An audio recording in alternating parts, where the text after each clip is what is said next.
let's go, you dumb idiots. Well, one of you anyway. The rest of you, I guess, maybe carpool. Luigi won't let anybody ride in the cab. I mean, unless you're down for a roadhead. Shotgun!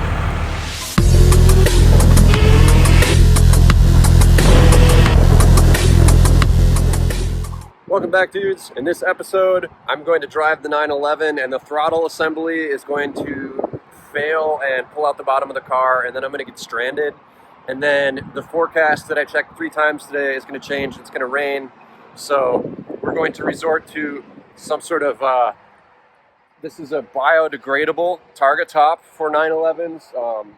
I've never seen one before. It's completely custom. But yeah, it helps keep the moisture out and keep you comfortable inside when it's suddenly going to rain without any warning. I'll show you what happened here. So I was cruising on the freeway at like 80 miles an hour or whatever legal speed is. And I just heard a snap. And I thought I saw something go in my rearview mirror, but I don't know what happened. The engine died and the throttle pedal or the gas pedal went to the floor and it didn't do anything. So I coasted all the way off the off-ramp. I had some friends push me to this location so I could try to troubleshoot. And I started looking at the throttle linkage, which is right here.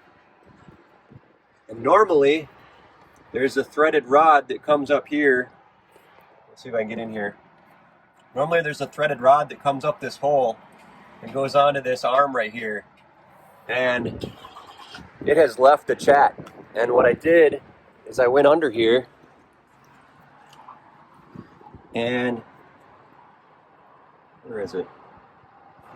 Right here, there should be a bell crank. Right here, there should be a bell crank / throttle pivot, and the shaft has snapped off. The bell crank is missing, and the entire throttle linkage just pulled out the bottom of the car. So yeah, there's no temporary fixes here. I mean, maybe you could do something really hood with a piece of wire somehow, but I called AAA and we're gonna see if we can get this thing back home. Hopefully it stops raining because I don't think my custom biodegradable target top is gonna work very well. So that's what's going on with the fun of driving vintage cars. The funniest part, though, is that both you and Jason have now gotten stranded in Fond du Lac, and you two are the ones that advocate these cars. Shut up.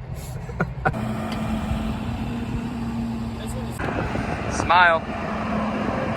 Hands. You ever see Archer where he gets the Ferrari and it's broken all the time, so he hires it? It's cheaper to run it on a flatbed than it is to drive it, plus he has a designated driver so he can get hammered the whole time. Say, linkage jam. Says the man who pays to have his Ferrari trucked around on a flatbed. And how much is that costing you? Actually, not much more than just driving it when you factor in all the repairs. Plus no DUIs. Well, fewer.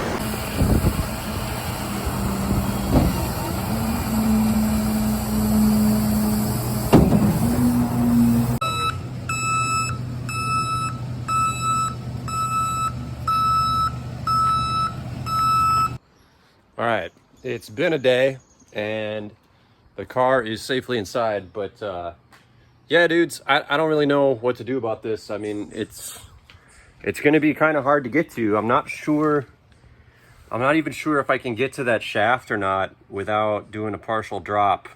If anyone has any ideas on what could have happened, I would love to hear them. I thought maybe I hit something and it went up under the car and like kind of hit the bell crank and tore it off, but it's kind of protected by the cross member, the transmission mount. So I don't know. This car has been solid all summer and it's totally dead in the water right now, but luckily it's not a super critical failure, and we'll get her back on the road. So stay tuned until next time. Cheers, dudes. Ooh, I want to show you this too.